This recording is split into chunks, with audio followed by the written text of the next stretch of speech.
All right. Let's go John, BJ to start off.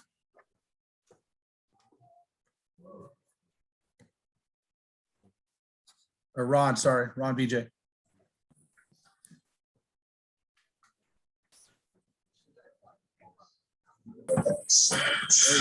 Coach, you guys have been through so much tough things this season. I mean, you guys come in here, you guys get a win over a top 10 program of your rival. What is this moment like right now? What's the feeling right now? Just happy for the coaches and the players, for being persistent and being real with each other and figuring out some things that obviously we got to do a better job of and going and doing it and staying together. We obviously got a lot more to keep growing on and correcting on, but right now we're going to enjoy the fact that we kept perspective and we worked harder than we have each and every day this week than we have all season. And the guys are finally starting to understand that to be our best for 4 quarters each weekend, it takes working hard every single day. And they did that this week, and they took it upon themselves. And so we got to continue to build on that. You've been through this as a player. I mean, what can a win like this do for this team? It's a huge win. I mean, obviously the record's a big deal. Playing a team like this and, being able to do what we did today on the road in their stadium, and they got an unbelievable team and coaching staff and all that. But this is just part of reestablishing the foundation, reestablishing what Boise State has always been about, and that's about hard work, diligence, and taking care of each other. And this just shows what happens if we can do that consistently, and we can rebuild that into our foundation, that what we're capable of. And the running game looked as good as it has, maybe better than it has all season. I mean, what do you attribute that to? I think it looked as best as it has all season. There's no question about that. The guys working hard, not getting down on themselves, having confidence and working together. And again, we found some things that we can do well and that fit who we are. And so we just got to keep building on those. And the O-line and the running backs and the tight ends did a tremendous job today in the run game. We're so proud of them. We got to keep growing. We can't stop. We know that.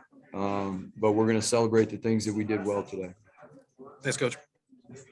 Andy, what can you say about your defense? 4 turnovers. I know one was on special teams, but you're playing without both your starting corners. You lose JL in the second quarter due to targeting. You got some guys in there that haven't played a ton this season, and you guys do what you did defensively in this game. The corners stepped up. That was unbelievable. And that's how the team prepared all week. And we knew we were going to be missing some guys going into it. And then Damon Cole goes down there early on in the game, and he steps up and balls. Samaj, jumped in there and got a rep. He's been a safety that we've been working a little bit at corner, and he jumped in there for a few plays today. But he did an unbelievable job. Those wide receivers, I mean, they've been getting after a lot of people they've been playing with their length, their speed, and their ability to go up and get the ball. And then just how persistent we were. We obviously early on there, the first couple drives, they had some success, but it was just about getting settled in and not getting rattled. And that's the difference. When you come into games like this, you got to get settled in. It's going to be a little bit faster than it was at practice. And the guys, they stayed calm after the first couple drives. And I don't believe, we gave up points there for the next couple quarters. And that was awesome to see how they responded. And, they did a much better job against the run game. How important were those 2 fumble recoveries there, one on defense and then one right after you scored on the kickoff? 2 short fields, you scored 2 touchdowns there. I mean, that obviously was a big swing in the game. And then the stop on down, the 4th down stop too, right? I mean, those are huge momentums. We talk about it all the time, the middle 8, we finally did a really good job on both sides. And it was a whole team effort. We sit here and we talk about the defense, offense, and everybody, or why we didn't do well in the middle 8. Well, because it's a team effort, and that's what it was today. We got to continue to build off of that. And then obviously, Andy, they scored, they got it to within 6. The place was rocking again there midway in the 4th quarter. For you guys to put together maybe your best drive of the season offensively when you needed it there, 9 plays, 71 yards, you get down, make the field goal and go up by 2 scores. We've talked so much about the second halves and all that. How big was that drive there to put the game away? That put the game away. You said it. I mean, that's how big it was. It was the final blow, and there were some big time plays on that drive now. And not only within running the ball and again, making the defense fit those run plays physically and wearing them out at the line of scrimmage and then taking some shots there. You know, Hank did a good job giving the wide receivers an opportunity to go up and compete for it. Let's go Rachel and then Jay. I've got two barking Great Danes in the background. I apologize. Alex Tubner is a guy we didn't see too much of this season. And then tonight, you know, or I guess this afternoon, he gets a fumble recovery and a forced fumble. You know, what did you think of his performance coming in, you know, on kind of such late notice to help you guys out? Yeah, that's Tubes. He's always around the ball. He's one of our best special teams players. And he, you know, he got his opportunity tonight when JL got taken out of the game. And there was, when, you know, JL is a great player and it makes a ton of plays and all that stuff, but the team has faith in Tubes. And when he jumped in there, the team started going crazy and JL gave him his support and JL did an unbelievable job leading on the sideline, you know, when he wasn't in the game.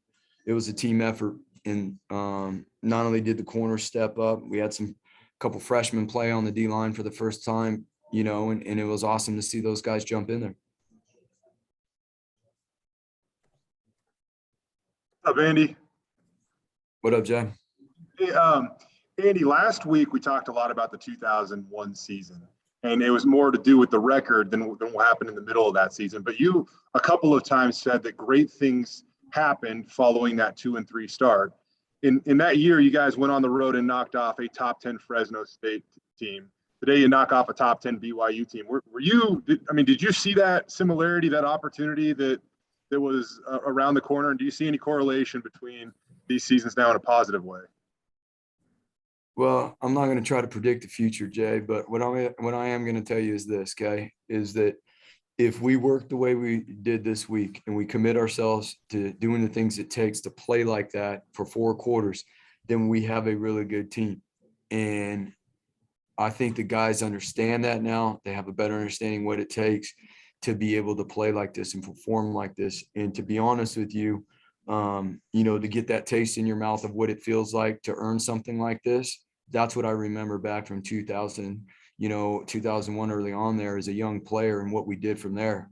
And that's where we, you know, started to establish the foundation of what this program is. And we've got to get back to that. You know, being in the underdog role today was awesome. We're going to keep that mentality regardless. We're going to keep that underdog mentality. We got a lot to work for. We got a lot to improve on. We got a lot to show week in and week out. On that note, you guys said that they came in pissed off this week, and they referenced that photo that BYU took on the Blue last year. What is it like not to just get a top 10 road win, but to do it against a team where your guys clearly felt some passion playing against them today? Yeah, you know, they worked for it. They weren't going to leave here without it, Jay. They weren't going to leave here without it today. We came down here and, well, it was earned during the week. I'm just going to leave it at that. And they know that. I can't go into everything that we did this week and not just on the field, but meetings and how they prepared to go into meetings and how they decided that they were, you know, we're going to do things different. And it wasn't just the coaches leading, the players led it, and they held each other accountable. And that's what happens when you do things like that. One more for me, Andy. What went into, you know, your guys' offensive approach today? We've heard in the past, you know, you guys wanted to push tempo and stuff. And today it definitely seemed like you did slow that down quite a bit. There was obviously an asserted effort to run the ball today. So what all went into that game plan and your guys' ability to kind of shrink the game and keep BYU's offense on the sideline? Well, I want to give you all the answers without giving too much away, Jay. When the season's over, we can all sit down, okay? We can put some markers on the table and we can go draw it up and talk a lot about this, but we can't give up too much now. But here's the bottom line. They play a lot of max drop coverages and a lot of defenses that were going to take away a lot of the routes, you know, and cover up some of our speed on the perimeter. So we had to take the fight to the trenches, and we need to continue to do that. We need to continue to be able to mix up the tempos. Being able to mix up the tempos and push, you know, push the tempo on the defense is very difficult. It wears them out. But also we got to be able to mix up the tempos and slow down, take a look at what defenses are in, get ourselves in better place. And that helps the whole team all together, because that's part of, you know, managing the clock and again, playing balanced football. Andy, congratulations, man. Thanks, Jay. Appreciate you, bro. Hey, Ron, I got time for one follow-up, so go ahead. Andy, we saw Cyrus Bibilikio had a huge game, especially in the first half. What'd you see out of him out there today? And what can you tell us about what happened to him in the second half?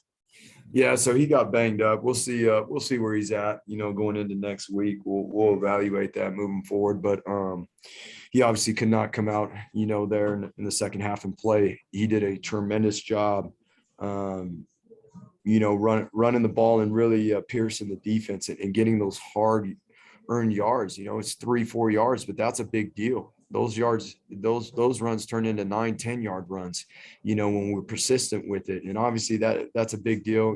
Stetsy and the O-line and OJ, those guys did an unbelievable job.